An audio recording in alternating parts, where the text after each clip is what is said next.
Stocks in the United States closed lower for their fourth straight day. A lot of that was as a result of what's been going on over in Europe. Overnight, we had the ECB cutting its growth forecasts for the region. That did spill over to the United States. Where that leaves us is some changes from a posture perspective. We actually now have the Dow Jones and the Russell 2000 with a bearish intermediate posture, whereas the NASDAQ and the S&P 500 remain bullish for the time being. So we're going to take a look at that. Then we're going to look at an industry group that's really starting to struggle here within the United States and focus on a bearish trade setup within that industry group. So with that, let's go ahead and get started. Welcome to the Market Outlook video presented by MarketScholars.com. I'm your host, Brandon Van Zee. It's March 7th, 2019. First of all, if you're new, welcome. Go to our YouTube channel, click subscribe while you're over there, and then check out our description area where you can sign up for our email distribution list. We're also heavy users of Twitter. Make sure you're following me at Brandon Van Zee. Make sure you click like and retweet anytime you see these Market Outlook tweets out there. And then lastly, we have a presence on Facebook. Check us out in the web address embedded in the logo in front of you. Let's go ahead and dive into the charts. As you can see, I've got chart 4B pulled up in front of us here. And this is going to show us the four different major U.S. equity indices, with the S&P 500 on the upper left, Dow Jones upper right, NASDAQ Composite lower left, and Russell 2000 lower right. This is what I was referencing in the intro. Notice off to the right-hand side here, we now have these rare pink background colors. I say rare somewhat facetiously, simply because we haven't seen them much in 2019. The last time we've had a bearish posture, as an example, we can see here with the Russell 2000, we've got a pink background color there, but the last time we had a bearish posture in the Russell 2000 was going back to basically the last day of 2018. So you could effectively say that this is the first time that you've had a bearish posture in the Russell 2000 this entire calendar year. So we've had a really nice run of things up until this point, but then again, every move up has an equal and opposite reaction against it. Now, we never know how long that's going to last. Right now, we do know that there are signs of deterioration. Do we think it's going to go back to where we were trading in late 2018? Well, it depends on who you talk to. I personally do not, but it's not as though that is without a possibility, right? There's always that chance that we could go back to those levels. So we have to be mindful of that possibility. But it is true that if we're setting our posture right now and the Russell 2000 is your benchmark for your own trading, then you might have a little bit more of a bearish view towards the markets at this current juncture. Same thing can be said with the Dow Jones. Now, the good news is we haven't lost our bullish posture quite yet out of the S&P 500 or the NASDAQ Composite. Notice both of those are still sitting right above their rising moving averages. We'll have to see if we can get a bounce here in the coming trading sessions in order to kind of retain that bullish posture, but right now we've got to just keep our eyes peeled for that. You will notice here that the intermediate line on the S&P 500 is at 82.98 and falling. Remember, if that were to slip below 80, that's when you get that pink background color and the posture would turn bearish.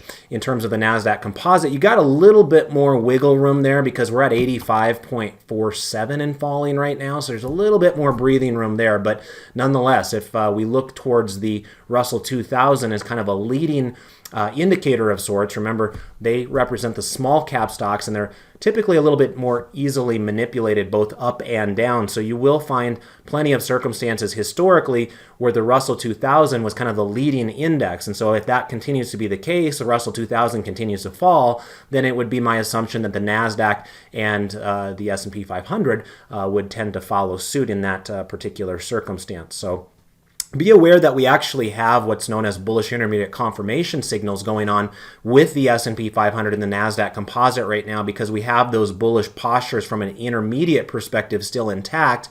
And at the same time, we've got the red momentum line in the lower reversal zone on both of those indices. We don't have it on the Dow Jones and the Russell 2000 because we don't have a bullish intermediate posture at the current juncture. But back over to the ones that do, remember that oftentimes we'd like to see the blue line stop going lower, somewhere between 50 and 20. You'll notice in both the cases of the S&P 500 and the NASDAQ Composite, the blue near-term line is now in the lower reversal zone. That is generally not viewed as a positive sign. It basically means that the exhale in the short term was a little bit too much for the inhale that was taken. And so this could very well be a circumstance where this bullish intermediate confirmation signal doesn't lead to much of a bounce. But considering the fact that we're still sitting above those rising moving averages, I think there's still a handful of traders out there that are hoping for a little bit of an upside action there. But these remain kind of precarious times here. Obviously, we're through the thick of the earnings season, but with the trade talk still ongoing with China and all the other geopolitical news out there, we just always have to kind of mind the till, so to speak. Anytime, any place, you can see price action jumping against where your expectations are. Let's go ahead and take a look at our next chart setup. This time will be chart 4C. This will be the 3 green arrows chart setup. In this case, it's actually 3 red arrows if you're looking at the Russell 2000. So that's the latest change here. As of today, remember this is now as of the closing prices on Thursday's close, so this is official. On a daily candle chart, you do have 3 red arrows on the Russell 2000. Reason for that is we did officially close below the 30-day moving average for the first time. The last time we were below the 30-day moving average on the Russell was way back here on January 7th. So with that, we already had the red arrow on the MACD and the red arrow on the stochastic, so that completed that set of 3 red arrows, and therefore these are not ideal times to be a trend trader in the smaller cap arena.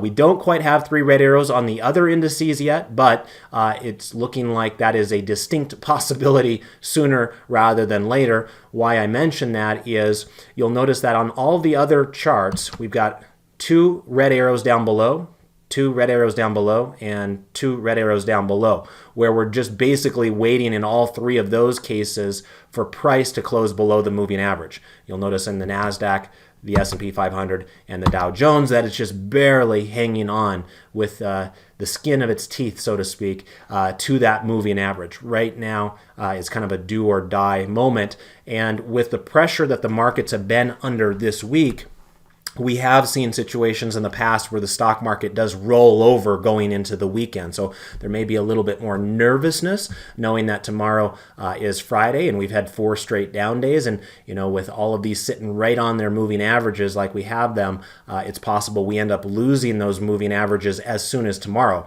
You know, when you're looking at this chart set up with David during his video tomorrow afternoon, we could very well have a situation where all 4 of these charts now have 3 red arrows.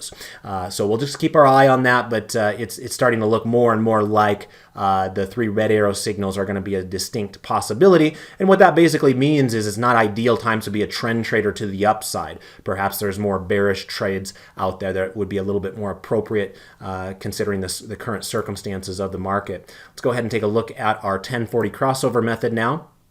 And as a reminder, we have had bullish crossovers here recently, and that's a promising sign, but it's also a reminder that moving averages are lagging by their very nature. In these cases, these are weekly candle charts, and so we're looking at 10-week moving average and a 40-week moving average, but nonetheless, that's going back over fairly significant portions of time in the past. It doesn't predict what's going to happen in the future. And so we'll just have to see how things shake out this time around. It's entirely possible that we could end up having a little bit of fits at the current juncture. After all, the move we've had since the bottom of the market during Christmas week of last year has been extreme to the upside. And so I think a lot of people have been kind of waiting in the wings here in recent weeks, waiting for the market to take a breath. We're finally getting that. This week is that breath that's taking place. And so we'll just have to keep our eye on how long that will last.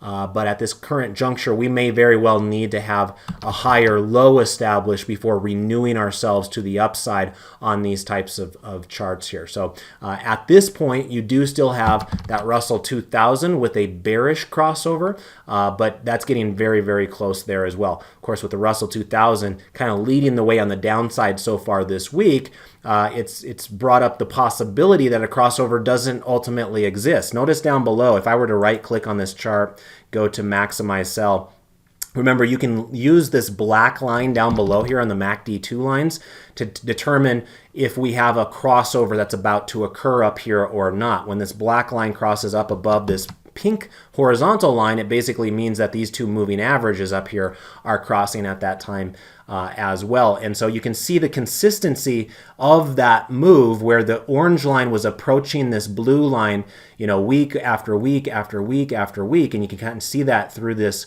lens down below here. But notice this last week, it looks a little different where you almost see that black line down below there just kind of jutting off to the right as opposed to continuing to go higher like we'd seen basically in every other week so far in 2019. So there is that possibility that if this candle is a sign of things to come for the Russell 2000 and we have another couple of weeks of downside price action, we might not even eventually get that bullish crossover like we've seen on the other indices. So that'll be very interesting to watch, because if you'd asked me a week ago, I would have said that my thoughts would be that yes, a bullish crossover was coming for the Russell 2000. But after looking at the evidence right now and looking at how ugly this week has been so far, there is that possibility that it doesn't ultimately cross, and you might end up having a more prolonged bearish period here for the small cap US stocks.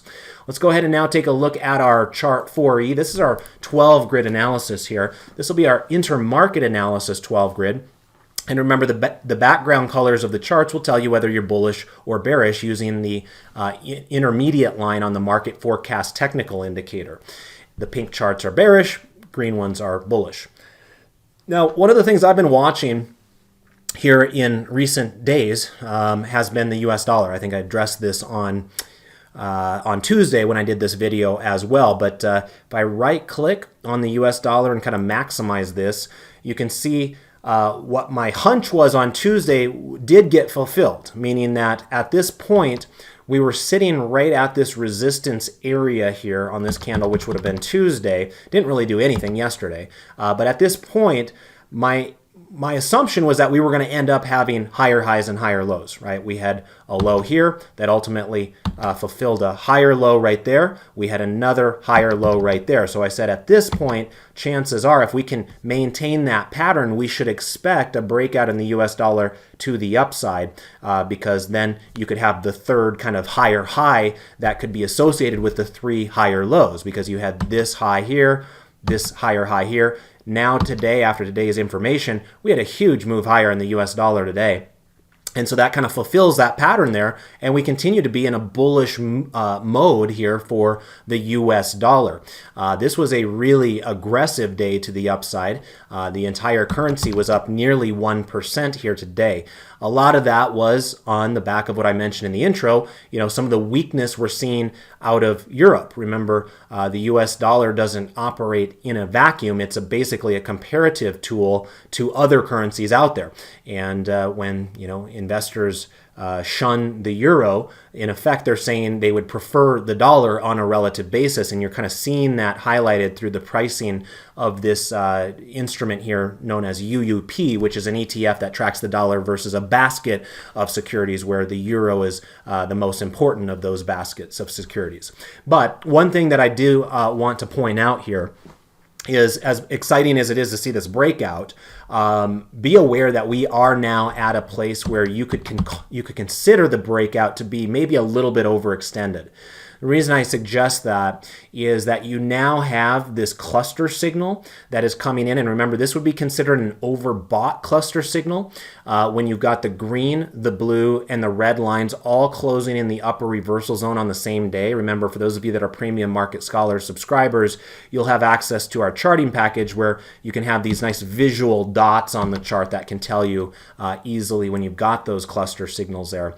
So be aware of that. It's promising to see the really strong price action of the UUP, but at some point you have to ask, when is enough enough, or when has it gone too far too fast, that sort of mentality. And that is possibly what we're starting to approach right now. The other thing I would point out is that where we closed on UUP at about 26.07, notice that that is right in alignment with this candle over here back on December 14th. So it is possible that we end up having a little bit of resistance from a horizontal perspective right there, in addition to the cluster signal that suggests we've gone a little bit too far too fast. Now, keep in mind that the closing price of today's candle is at a 3-month high. So while on intraday basis you were a little bit higher on this candle back here on the 14th of December, it did close well below the highs of that candle. So you can go on record saying that for the UUP, we are now at 3-month closing highs. And also notice we closed at the high of the session here today. In other words, if the stock market would have stayed open longer, it's entirely possible UUP could have gone up even further beyond this point. So without a doubt, there is strength in the US dollar right now. Somewhat interestingly, we've been seeing kind of a reversal of fortune here when it comes to interest rates and bonds. One of the things I noted last week was this, recognition of this 3-candle formation right here on TNX that saw interest rates kind of exploding higher. But it's been very interesting to me to see that all given back. We're right back to where we were before we started that big move higher. And of course, the opposite effect takes place on TLT, because those two things work inversely to one another. When interest rates fall, like they did here today, of course, bond prices themselves go up. So all of a sudden, it seems like TLT is coming to life a little bit there. But in the grand scheme of things, you can kind of see that the TLT and TNX, since the beginning of the year, has basically been stuck in a sideways rut. You don't have really any directional nature to those charts right now. So perhaps looking at TLT for something like an iron condor could make some sense now that we're kind of smack dab in the middle of that price action once again. Foreign bonds had a pretty nice day here today. So, perhaps investors were shunning stocks in foreign lands, but the foreign bonds caught a little bit of a bid there. Notice that that is basically the 4th straight day of upside pressure for foreign bonds there. And unlike their U.S. government counterparts, we are now up above those levels that we were trading on February 26th. So notice that foreign bonds in terms of BNDX right here is kind of gunning for a 3-month high if it can get up and past this point where it was trading on December 20th. Whereas if you look at U.S. government bonds here, we have a long ways to go to breach those high levels that we experienced there back on January 2nd. So keep your eye on foreign bonds, perhaps a little bit of bullishness there. As you might expect, there was more pain in the commodities world today because of the strength in the US dollar. There goes DBA to the downside yet again. We talked about this a couple of weeks ago when it had its oversold cluster signal. That one simply did not work, right? And that will be the case. And typically, the more volatile the security is, the less likely the cluster signals will work the way that you might expect them to. So as an example, look up here with the VIX. You see all these cluster signals. Basically, a cluster signal on the VIX is an afterthought to me because it's a very volatile chart where the reversion to the mean mentality does not work all that well. So keep that in the back of your mind. It's not always going to work. And in this case, it really did not. You had that one day of upside action on ag commodities and then immediately failed. Well, where we find ourselves right now is another one of those oversold cluster signals. So is this the time where you get that reversion to the mean? We'll keep our eye on it, but at this point, considering the strength of that downtrend, I don't know if I would trust it any more than I could throw it. In terms of crude oil, you actually did have upside price action, unlike what you saw with gold and ag commodities to the downside. However, you will notice that crude oil now has that pink background color of the chart, telling us that we have a bearish intermediate posture using the market forecast right now as well. So as should be expected when the US dollar has been as strong as it has for the last week and a half, it's starting to really put price pressure on a lot of the commodities out there. Let's go ahead and take a look at our foreign stock markets now, chart 4F for this one. And as you can see, it was a it was pretty much a bloodbath across the board. Now, I don't want to exaggerate that. I guess it wasn't a plunging of prices, but one other way to phrase that would be it was a clean sweep for the bears today from a foreign stock market perspective, at least if you're looking at these 12 select foreign ETFs. Each one of these closed in the red here today, some of them by a fairly significant amount. Notice that EZA, which is South Africa, was down 2.4% today.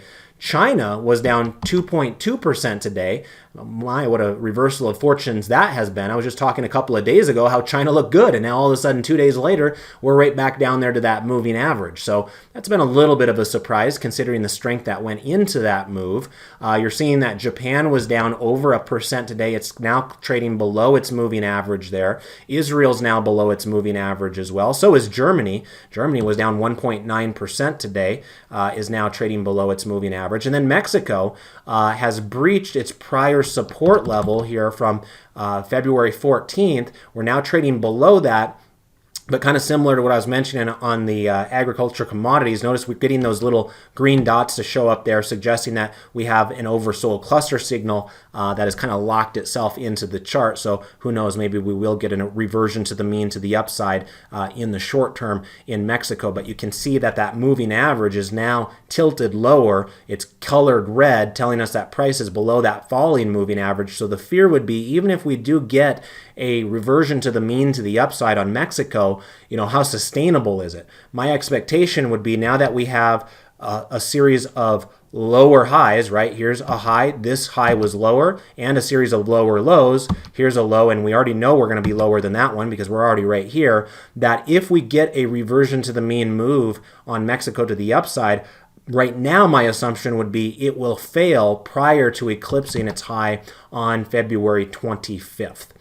So some ugly price action across the board. And remember, a lot of this is a result of the US dollar. When the US dollar is strong, particularly an outsized strong day like today. Today was a very aggressive day for the US dollar.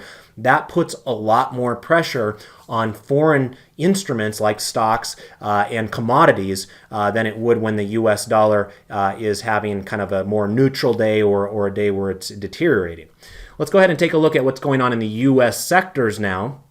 We had been in a pretty bright zone for U.S. sectors, but we're starting to see a few more pink charts showing up. Makes sense. We've had 4 straight days to the downside in the overall market, so these sectors that make up the market are going to start deteriorating as well. There's 4 pink charts now on the board. We've got the financials up here, we've got materials down here, we've got healthcare down here, and we've got staples down here. Now, last week, we had a little bit of a conversation about healthcare stocks really starting to struggle. You might have recalled we put on that trade bear call spread on United Healthcare, and I was mentioning how a lot of those health insurance companies were really starting to show some significant stress. Well, as the week went on last week, we then saw that move from the health insurance companies to some of the pharmaceuticals to some of the biotechs, and you could just see it picking up steam along the way, and that has continued here in the most recent days as well. Today, I wanted to concentrate our trade application example on the financials. Now, you'll notice XLF up here was down over 1% today. And notice that, like the markets in general, we're down 4 straight days here on XLF, the financials. And it's important to recognize because we're now trading below that moving average. Up until today, we were not. So there could very well be some bearish opportunities out there in the financials sector. Perhaps stocks like Goldman Sachs or Citigroup or what have you could be interesting bearish setups if that is what you're looking for. And it's not to say you have to take bearish trades.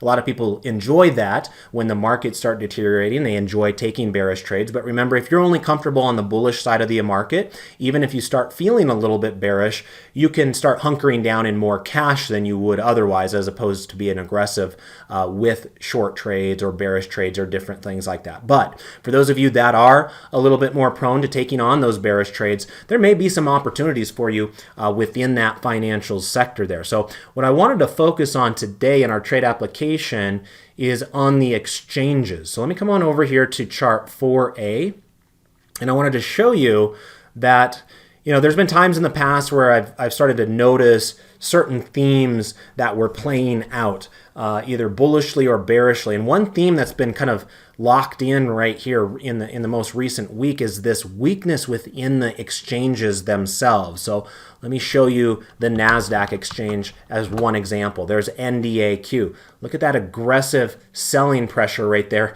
In particular, today there was a whole lot of volume coming in. Remember, when you see this black arrow within our volume bar down below, it basically means that that particular volume candle was 1.5 times larger than the average volume over the last 30 periods. And so this was a very aggressive day. In fact, this was the biggest volume day for NASDAQ. And I'm not talking about the NASDAQ exchange. I'm talking about the publicly traded company that represents the NASDAQ exchange, NDAQ. That was the biggest volume candle we've had in 3 months. And that includes what was going on in the week of Christmas and Christmas Eve. And for most other companies, they were having kind of capitulation taking place back then. So it's very rare to see a company like NASDAQ that did not have an earnings announcement to kind of fuel the volume today, have the volume surge beyond the levels where we saw the volume back there in the Christmas time period. Let's also take a look at a couple of the others. How about ICE? This is Intercontinental Exchanges.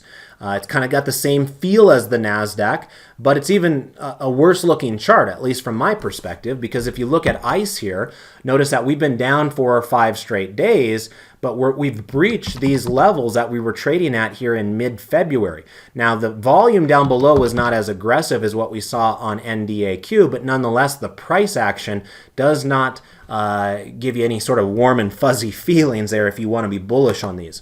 Another one is CME. That's the Chicago Merc. Again, you look at this chart and you ask yourself, have we been in a bull market here since the beginning of the year? Because this chart sure doesn't look like it, right? This looks like a series of consistent lower highs and lower lows to me. This was the start of the year right here, this that I'm circling right here on the chart. CME closed the final day of 2018 at $188.12. We've seen a consistent deterioration of price action since then, and that is not normal. The vast majority of stocks out there have gone up and gone up significantly since the last day of last year. So this is a bit odd to see 3-month lows on CME. Last but not least is CBOE, and this is Chicago Board of Options Exchange. And again, note the price action. Now, this one doesn't have 4 days in a row to the downside. It only has 3, but nonetheless, it shows some pretty weak price action. We were down 2% here today in this particular one. We had some pretty decent volume. It wasn't as aggressive as we saw over on this candle back here, but nonetheless, we got to almost 1.5 times average volume, which would be that kind of gold line that you see back behind the volume bars right there. Importantly, this stock appears to be in a sideways trend, which again is a relative underperformer versus the market in general. And then considering what's going on with its brothers and sisters there in the exchange space, like I showed you a moment ago with CME and ICE and NDAQ, this seems like it's an area that is really struggling right now, and it could be primed for some bearish trade setup. So we're going to use CBOE as our trade application example here today. And what I'm going to do is I'm going to come over here to the trade tab, and I've got this loaded up already. I'm using the April monthly contracts with 42 days until expiration for this particular trade setup, and I've got the trade pulled up down below. This is what's known as a bear call spread. It is a credit spread. What you're hoping to accomplish when you implement this particular strategy is you hope that the stock goes lower after you get filled on your trade. Now, if it doesn't occur, the nice thing about selling these spreads is that even if the stock goes sideways as opposed to going down like you want it when you implement something that's called a bear call spread, you can still make money on it. So I like the flexible nature of the trade. I like the defined risk of the trade, and it gives you a bit of wiggle room to not have to be perfect with your technical analysis when you get into it. Now, if you are, it's even better because you want to give yourself as much headroom as possible. And if this thing could start going down immediately after it gets executed, even better. But it is just a reminder that even if you're wrong, let's say you think the stock is going to go lower, but you wake up a month from now and it's still trading at 92.73, time decay would have helped your trade, and you would likely be seeing profits on paper there. So you can see what I'm doing for this trade setup here is I'm selling the 97.50, and for that one it was about the 28 delta right here. It's also the one that has the most open interest at over 1,000 contracts there. So I'm selling the 97.50 call here in the April monthly contract, and at the same time I'm adding to that the $100 call, where I'm going to be the buyer of it. So you're the seller of one call and the buyer of one call. The net effect of those two things, because they're priced differently, is that you receive a credit in your account of 60 cents going into it. Now typically we want to have at least a 30% return on risk when we do trades like this. So one thing I like to do is just click confirm and send once, and then get my calculator out here and run the numbers.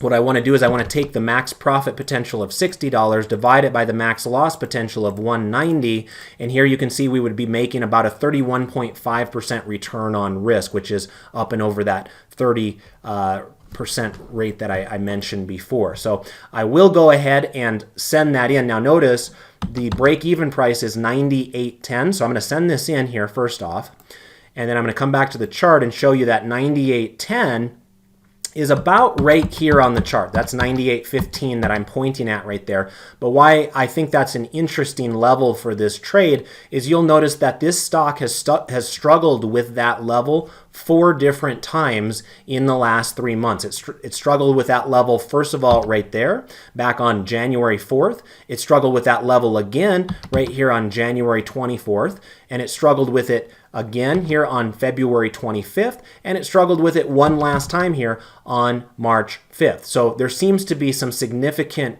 horizontal resistance up at that level where our break-even price would be for that trade.